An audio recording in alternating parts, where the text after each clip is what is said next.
और ये इसी साल की शुरुआत का है। ये आंकड़ा है 807। सिर्फ दिल्ली में इसी साल 1 से 15 जनवरी के बीच 807 लोगों के लापता होने की रिपोर्ट दर्ज की गई। मतलब हर दिन औसतन 54 लोग बस गायब हो रहे हैं। ये सिर्फ एक आंकड़ा नहीं है, ये एक मानवीय संकट है जो असल में हमारे सामने हो रहा है। तो आखिर उन पहले 15 दिनों में हुआ क्या था? आइए इन आंकड़ों को जरा और गहराई से देखते हैं। और जो बात सबसे ज्यादा परेशान करने वाली है वो ये है कि जनवरी के बीच तक इन लापता लोगों में से 10 में से 7 लोगों का कोई अता पता नहीं था। मतलब वो बस जैसे हवा में ही गायब हो गए। तो क्या जनवरी में आया ये उछाल सिर्फ एक बार की बात थी? अफसोस, डेटा एक कहीं ज्यादा बड़ी और परेशान करने वाली तस्वीर दिखाता है जो पिछले 1 दशक से बनती आ रही है। इस बात को और बेहतर ढंग से समझने के लिए पिछले साल यानी 2025 को देखिए। पूरे साल में दिल्ली से कुल 24,508 लोग लापता हुए। सोचिए, ये ऐसा है जैसे एक छोटा सा पूरा शहर ही गायब हो गया हो। ये टाइमलाइन इस संकट के दर्दनाक सफर को दिखाती है। 10 सालों में हजारों परिवार बस जवाबों के इंतजार में रह गए और उनके मामले फाइलों में दब कर रह गए। अब इन आंकड़ों के पीछे एक और परेशान करने वाली सच्चाई छपी है कि इस संकट का सबसे ज्यादा शिकार कौन हो रहा है। चलिए महिलाओं पर इसके असर को समझते हैं। जनवरी के उन 15 दिनों में लापता होने वालों में से लगभग 2/3 महिलाएं और लड़कियां थीं। ये लैंगिक असमानता बिल्कुल साफ नजर आती है। और ये कोई इत्तेफाक नहीं था। पूरे 2025 का डेटा भी यही कहानी दोहराता है। 60% से ज्यादा लापता लोगों के मामलों में महिलाएं शामिल थीं। कुल संख्याएं तो चिंताजनक हैं ही, लेकिन कहानी और भी ज्यादा तकलीफदेह हो जाती है जब हम समाज के सबसे कमजोर सदस्यों पर ध्यान देते हैं। नाबालिगों के आंकड़े एक ऐसी सच्चाई सामने लाते हैं जो दिल दहला देने वाली है। इसी साल के पहले 2 हफ्तों में 191 बच्चे लापता हो गए। इसका मतलब है हर दिन औसतन 13 बच्चे। जरा एक पल के लिए इस बारे में सोचिए। और यहां पे आंकड़े और भी ज्यादा डरावने हो जाते हैं। किशोर लड़कियां किशोर लड़कों की तुलना में 4 गुना से भी ज्यादा तेजी से गायब हो रही थीं। जैसे जैसे उम्र बढ़ती है ये खतरा और भी तेजी से बढ़ता है। साल 2025 में जितने भी किशोर लापता हुए उनमें से लगभग 80% किशोरियां थीं। ये एक बहुत ही भयानक ट्रेंड है। यहां एक आम धारणा को भी समझना जरूरी है। हमें अक्सर लगता है कि शायद बच्चों को सबसे ज्यादा खतरा है ना? लेकिन आंकड़े कुछ और ही कहानी बताते हैं। असल में वयस्कों के लापता होने का खतरा सांख्यिकीय रूप से कहीं ज्यादा है। तो ये डेटा हमें ये तो बताता है कि कौन गायब हो रहा है। ये हमें इस संकट का पैमाना दिखाता है और ये भी कि कौन इसकी चपेट में है। लेकिन एक बहुत अहम सवाल है जिसका जवाब ये नंबर नहीं दे सकते। जैसा कि ये कोटेशन कहता है, ये सिर्फ नंबरों का खेल नहीं है। इनमें से हर एक आंकड़े के पीछे एक जिंदगी है, एक कहानी है और एक परिवार है जो बेसब्री से जवाब तलाश रहा है। तो ये सारे आंकड़े हमें सबसे जरूरी सवाल पूछने पर मजबूर करते हैं, जो इस पूरे संकट के केंद्र में है और जिसे हमें आगे समझने की जरूरत है कि आखिर ऐसा हो क्यों रहा है। नमस्कार। आज हम एक बहुत ही जरूरी, बल्कि कहना चाहिए कि एक बेहद संवेदनशील मुद्दे पर बात करने वाले हैं, परिवार की सुरक्षा।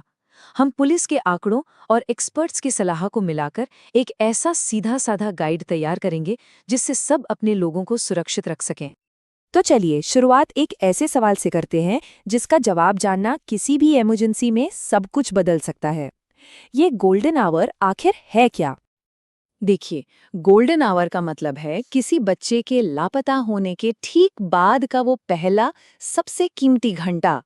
दुख की बात यह है कि बहुत से परिवारों को तो पता ही नहीं होता कि ऐसा कुछ होता भी है और ये कीमती वक्त बस यूं ही हाथ से निकल जाता है। हमने ये सारी जानकारी पुलिस डेटा और एक्सपर्ट्स की सलाह पर तैयार की है ताकि हर परिवार ऐसी किसी भी स्थिति के लिए तैयार रहे। तो सबसे पहले ये समझना जरूरी है कि ये समस्या असल में कितनी बड़ी है। दिल्ली पुलिस के आंकड़े देखते हैं। 13 ये सिर्फ एक नंबर नहीं है। हाल के आंकड़ों के मुताबिक ये वो संख्या है जितने बच्चे दिल्ली में हर एक दिन, जी हाँ, हर रोज लापता हो जाते हैं। और जब हम इन आंकड़ों को और गहराई से देखते हैं तो एक चौंकाने वाली बात सामने आती है। आप देखिए, लापता होने वाले बच्चों में से 72% किशोरियां होती हैं। मतलब ये सबसे ज्यादा खतरे में हैं। अब समझते हैं कि ये खतरा कैसे अपना रूप बदल रहा है। आज के जमाने में खतरा सिर्फ गली मोहल्लों या अनजान सड़कों पर नहीं है। खतरा अब सिर्फ सड़कों पर नहीं है, ये बहुत तेजी से हमारे फोन और कंप्यूटर यानी डिजिटल प्लेटफॉर्म से आ रहा है।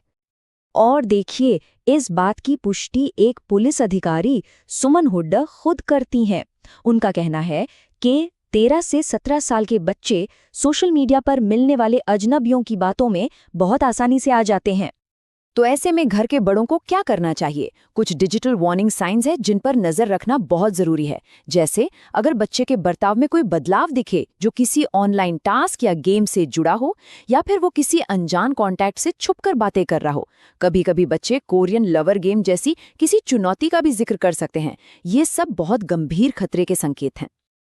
अब मान लीजिए, भगवान न करे कि ऐसी कोई अनहोनी हो जाए, तो उस गोल्डन आवर में यानी पहले कुछ घंटों में क्या करना है, ये जानना सबसे ज्यादा जरूरी है। अक्सर पुलिस को एक बहुत बड़ी मुश्किल का सामना करना पड़ता है, जैसा कि ऑफिसर सीमा देवी बताती हैं। वो बताती हैं कि कई मामलों में परिवार वालों के पास बच्चे की सिर्फ पुरानी तस्वीरें होती हैं, जिससे पहचान करना बहुत मुश्किल हो जाता है और कीमती वक्त बर्बाद होता है। तो ऑफिशियल प्रोसीजर के हिसाब से ये 4 कदम हैं जो फौरन उठाने चाहिए। पहला, तुरंत एक्शन लें। दूसरा, सीधे पुलिस के पास जाएं। तीसरा, बच्चे की हाल की तस्वीरें दें। और चौथा, हेल्पलाइन को अलर्ट करें। एक बात बिल्कुल साफ है, 24 घंटे इंतजार करने वाली बात को भूल जाइए। वो सिर्फ फिल्मों में होता है। आपको फौरन FIR दर्ज करवानी है। कानून कहता है कि किसी नाबालिग के लापता होने के केस को अपहरण ही माना जाएगा। ये आपका कानूनी हक है। चलिए अब बात करते हैं कि ऐसी नौबत ही ना आए, मतलब रोकथाम पर ध्यान देते हैं। इस चिंता को एक ठोस प्लान में बदलते हैं।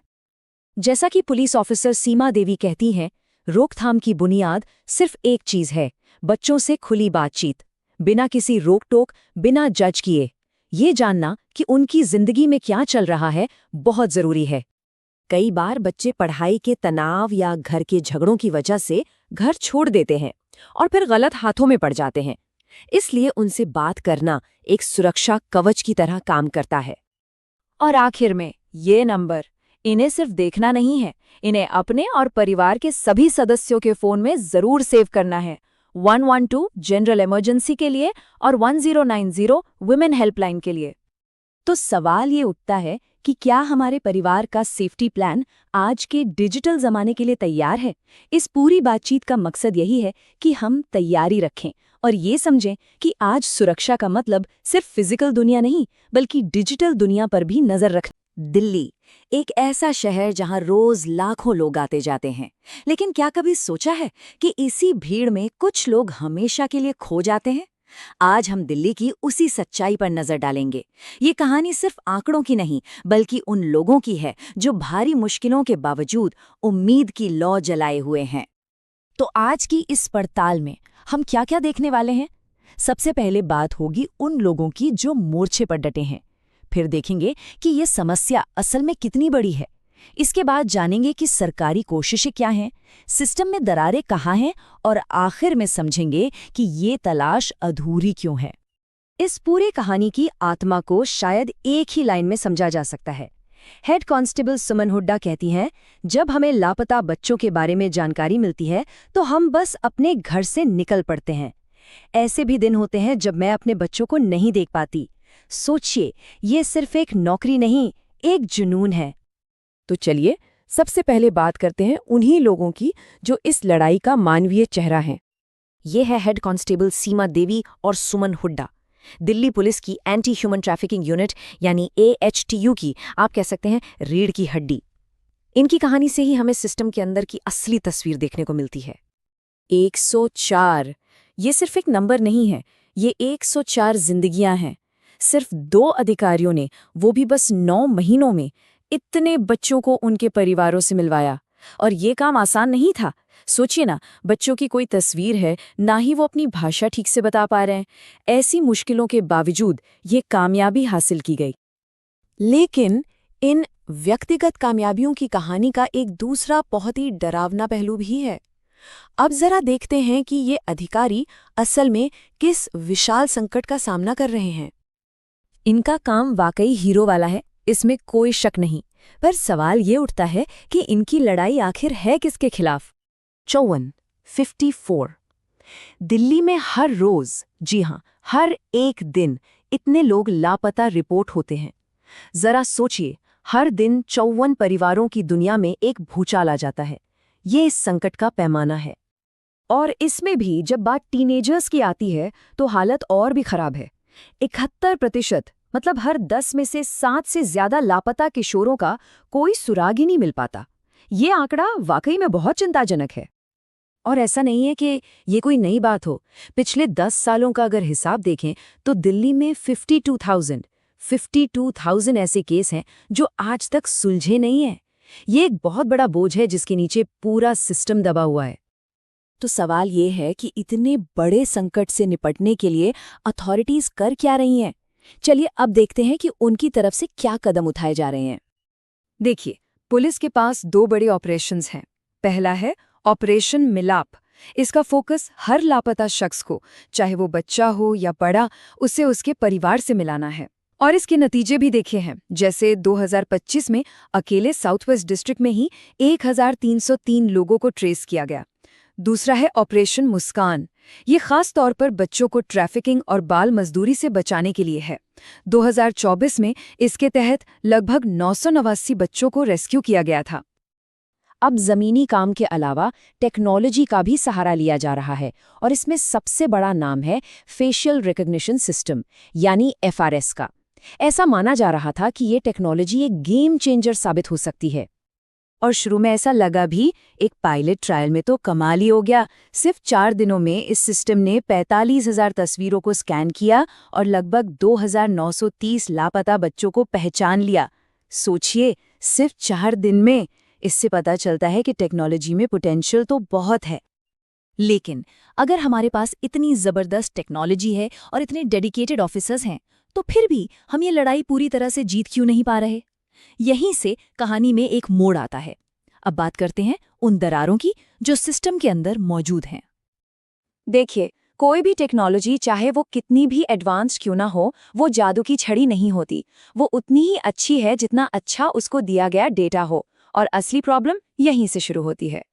सरकार की अपनी CAG ऑडिट रिपोर्ट ने पुलिस के डेटाबेस, जिसे CCTNS कहते हैं, की पोल खोल दी। रिपोर्ट में क्या मिला? Junk data.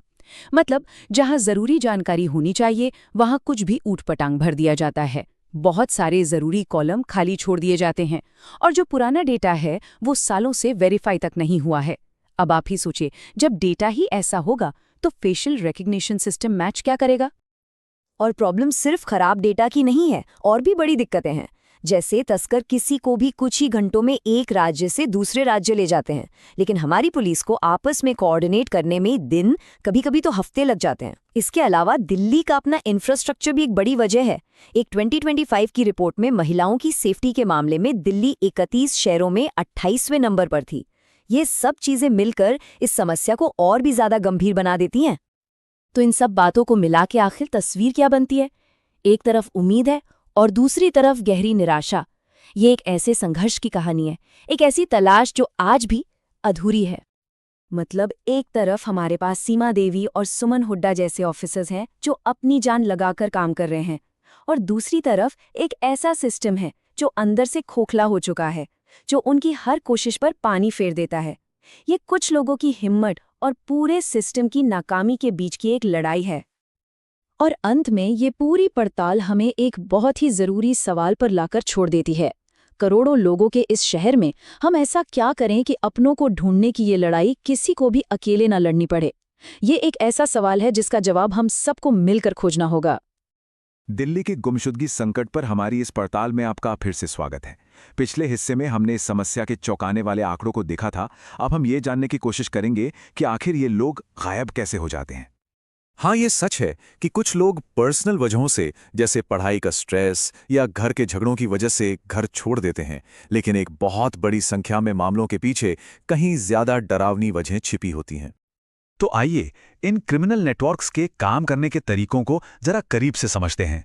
आखिर वो कौन से तरीके अपनाते हैं जिनसे वो इतने सारे लोगों को इतनी आसानी से अपना शिकार बना लेते हैं? जांच में पता चला है कि ये क्रिमिनल सिंडिकेट्स 3 मेन रास्तों से अपना जाल बिछाते हैं, और ये तरीके इतने खतरनाक और असरदार हैं कि दिल्ली की सड़कों से लेकर हमारे फोन की स्क्रीन तक फैले हुए हैं। तो चलिए सबसे पहले तरीके को देखते हैं, लेबर ट्रैफिकिंग यानी श्रम के लिए तस्करी। ये एक ऐसी दुनिया है जहां एक अच्छी नौकरी और बेहतर जिंदगी का सपना शोषण और गुलामी के एक भयानक दुस्वप्न में बदल जाता है। तो ये होता कैसे है? इसका एक बहुत बड़ा जरिया है ये अनरेगुलेटेड प्लेसमेंट एजेंसियां। ये देखने में तो नौकरी दिलाने वाली कंपनी लगती हैं, लेकिन असल में ये तस्करी के लिए एक मुखौटे की तरह काम करती हैं, जो झारखंड, पश्चिम बंगाल और असम जैसे राज्यों से युवा लड़कियों को टारगेट करती हैं। जरा सोचिए, जैसे एक सपनों की नौकरी बताकर लाया जाता है, वो कुछ ही दिनों में दुर्व्यवहार और गुलामी की एक भयानक हकीकत बन जाती है। वादे और असलियत के बीच की ये खाई वाकई चौंकाने वाली है। और ये सिर्फ घरेलू काम तक ही नहीं रुकता। तस्करी करके लाए गए बच्चों को अक्सर सीधे शहर की छिपी हुई फैक्ट्रियों में बेच दिया जाता है, जहां वो दुनिया की नजरों से पूरी तरह गायब हो जाते हैं। हाल ही में दिल्ली के करावल नगर और नरेला जैसे इलाकों में जब पुलिस ने रेड मारी तो बच्चों को खिलौने और जूट बनाने वाली फैक्ट्रियों में इन भयावह हालात में काम करते हुए पाया गया। और इतनी जी तोड़ मेहनत, इतने घंटों के काम की कीमत सिर्फ 500 रुपए? जी हां, ये उन फैक्ट्रियों में से एक में हर दिन 12 घंटे काम करने वाले एक बच्चे का हफ्ते का वेतन है। ये शोषण का एक क्रूर और जीता जागता उदाहरण है। अब हम दूसरे तरीके पर आते हैं, और ये शायद सबसे ज्यादा परेशान करने वाला है।